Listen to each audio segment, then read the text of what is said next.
What is up, everybody? I'm your host, Bear Condenser, aka Big Screen Bearcon. Welcome to a very special episode of Starlog. I can't believe I'm saying this, but I just had the most wonderful conversation with Kristin Chenoweth, an absolute legend. If you don't know who she is, you really should.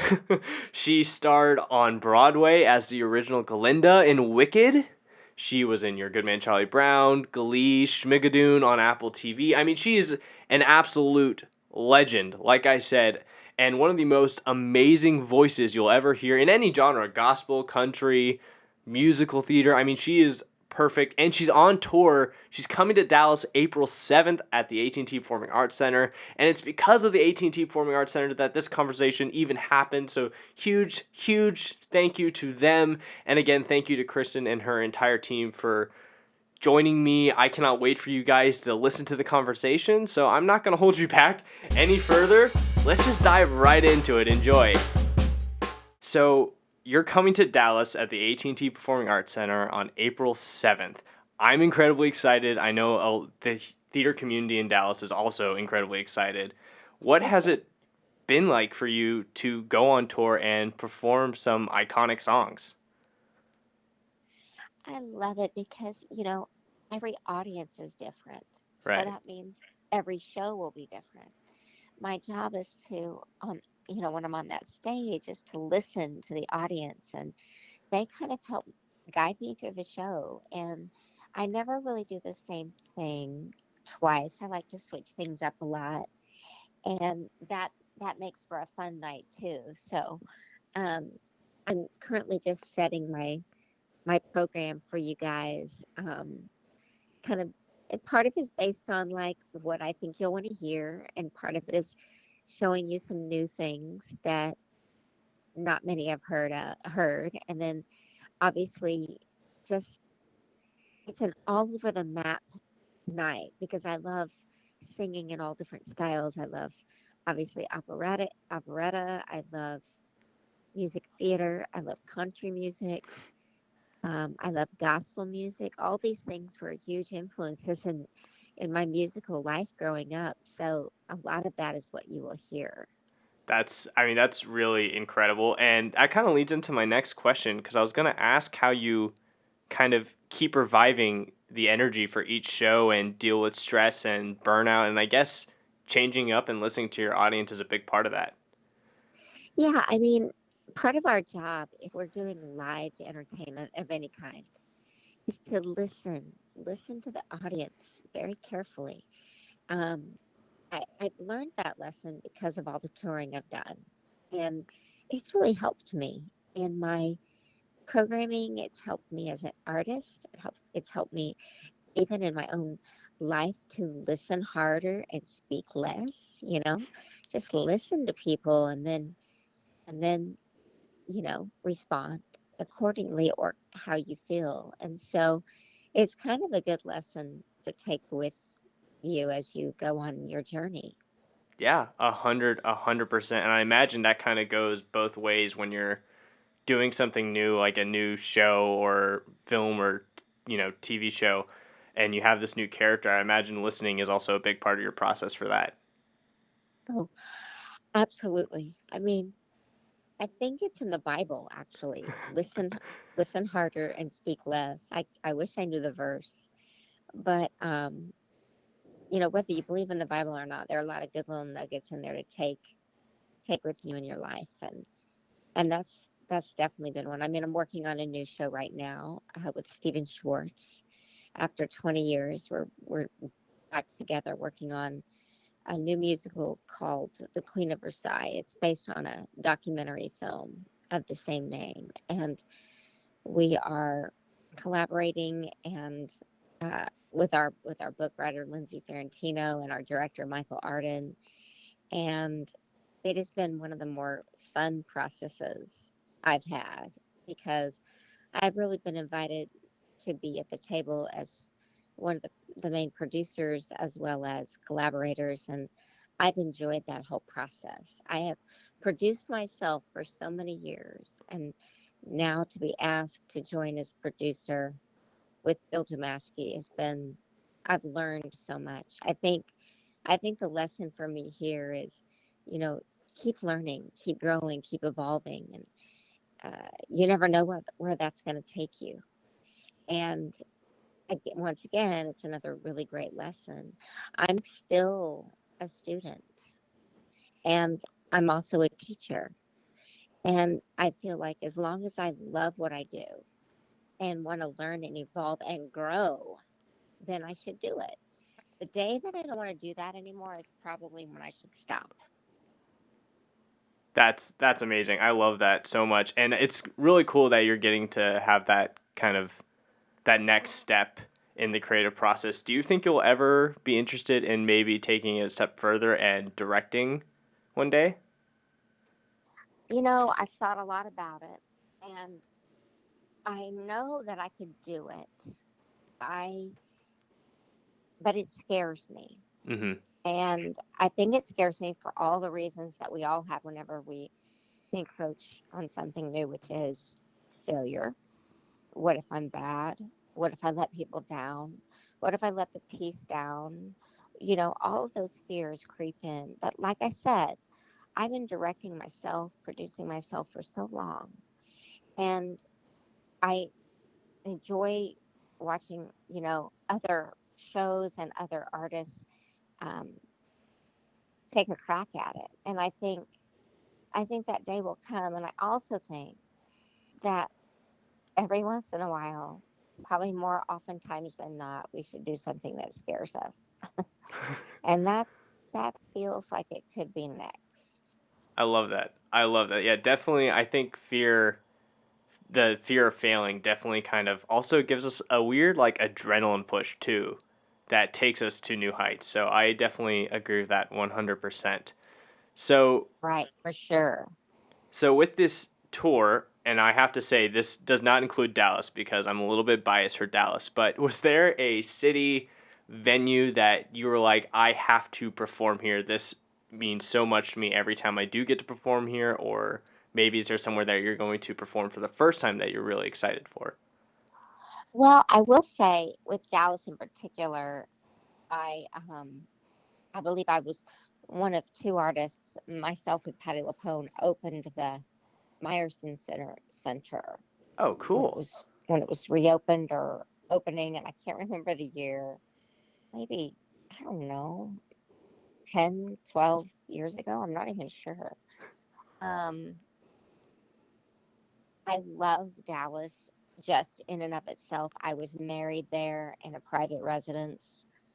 I love the food, people, shopping, all the things. I love all the things.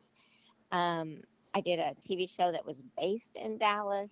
You know, I Yeah, I really love it there. It feels like a second home in a way. So that's not a line of bull. I really am excited to come back. that's Um, awesome. Have you every performed time. at the Windspear Opera House before? Yes. When it opened, and I don't know, do you happen to know what year that was? Oh gosh. I can guess, but I can look it up really quick. Yeah, I think that Patty LaPone and I opened it. We did a concert. Okay, so then it was once the Meyer Center then. It was. Okay, so it opened in 2009. I don't know if it was once the Meyer Center, but it opened in 2009. So, Wow. Okay. but it is a Um, beautiful venue. well, I remember being blown away and just being very excited to be there. I think, a theater that is special for me, for obvious reasons, is my hometown. It In Broken Arrow, Oklahoma, we have built a performing arts center about 15 years ago, and they named the theater after me. And I tried to explain to them that no, I was too young. And they said, you're not. I didn't want to have, I was nervous. And now I have the Kristin Chenoweth Broadway boot camp there every summer. And it's just grown and grown and grown. And it's very special to return there. I'll be there at Christmas this year doing a Christmas concert. Um, That's another one that's very special. I think, you know, in all the touring and all of the wonderful places that I've gotten to play, there's still always going to be a special place in my heart for Carnegie Hall because Carnegie Hall is where a lot of it started, the concertizing, and especially for classical musicians, and the sound in there is so beautiful. So that's another one that is always nice to go back to. Yeah, I bet. I bet. All right. I would regret heavily if I didn't ask you about Wicked. The brand new movie releases November 27th. It's part one and two. And I know you have a great relationship with Ariana Grande. And it's that relationship was there long before she was ever cast as Glinda. So I imagine you know her very well and what she can do. What are you looking forward to the most from her portrayal of the character? I can't wait to see how she changes it up and makes it her own. I did my own. I did my version of Glinda, my character study of Glinda, and I want to see what hers is. And I know what a smart actress she is. People forget that's where she started. She started in theater. Um, and it was theater that led her into the show on Nickelodeon and then led her into her pop music career. But theater is her first love. And I'm excited to see what kind of stamp she puts on the part. And people are saying you must have mixed emotions or is it weird? It's not weird. I did my thing. I'm very proud of what I did. Um, and now it's my turn to be proud of what she did, what she does. So I can't wait. I can't wait I'm right there with you. I cannot wait to see what she does. I mean, she's one of the most talented human beings ever. um, ever.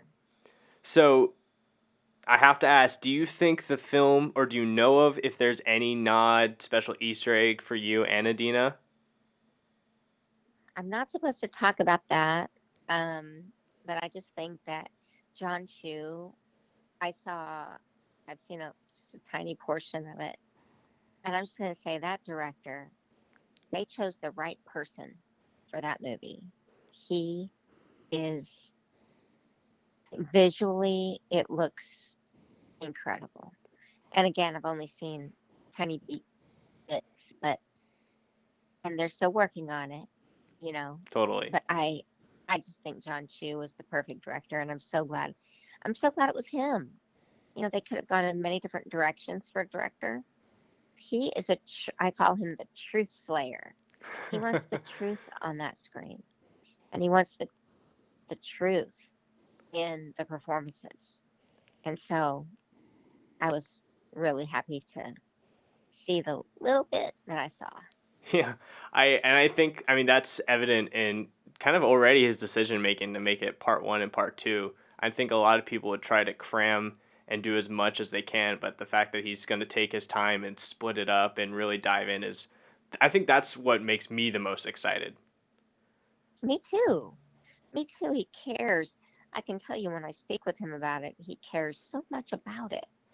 And that always makes, people like who were in the original, like Adina and I, very proud that somebody cares that much, because we cared so much.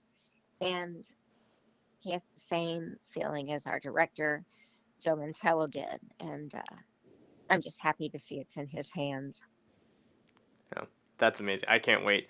Well, that's all the questions I had for you. Before I let you go, I just wanted to again thank you so much and tell you again this is a huge honor for me. I think actually the first theater song I ever performed was actually in the sixth grade for a choir concert, and my teacher Uh-huh. split the boys and girls, and we did "What Is This Feeling?" boys versus girls in the sixth grade, and it Oh was my gosh, what a good brilliant. idea. It was so brilliant, but that was my first ever kind of like nod into theater. So of course we listened to you and Oh, Adina a lot that year. So thank you for everything you've done for me and millions of theater kids everywhere. And I cannot wait to see you at the Winspear Opera House, AT&T Performing Arts Center in Dallas, Texas on April 7th. Thank you so much for your kind words and very good interview. And I will see you there, and I hope you enjoy it. It's going to be fun. Absolutely. I can't wait. Yeah, wow, my life is forever changed. Like I said, Kristin Chenoweth is just probably one of the nicest people on the planet, and she was just so welcoming. It just warmed my heart to be able to speak with her. And I am forever grateful for that. Thank you guys so much for listening. I hope you guys enjoyed that conversation. Let us know if you want more episodes like this. I mean, I can tell you right now, Michael and I would both love to do that for you. So let us know who you want, and we'll do our best to make that interview happen. Speaking of Michael, he will return to the Starlog podcast. Do not worry. He's back with me in studio this week filming new episodes. I know everybody loves Michael. Heck, I love Michael, so I'm excited to have him back. And if you enjoyed this episode and you want to share it, please do. We're on TikTok and Instagram at Official Starlog. And if you want to check out my platform as well, you can. It's at Big Screen BearCon on TikTok, Instagram, and YouTube. Thank you guys so much for listening. We really, really appreciate your support. Again, I just can't believe this even happened. Have a great day. We cannot wait to see you for our next episode.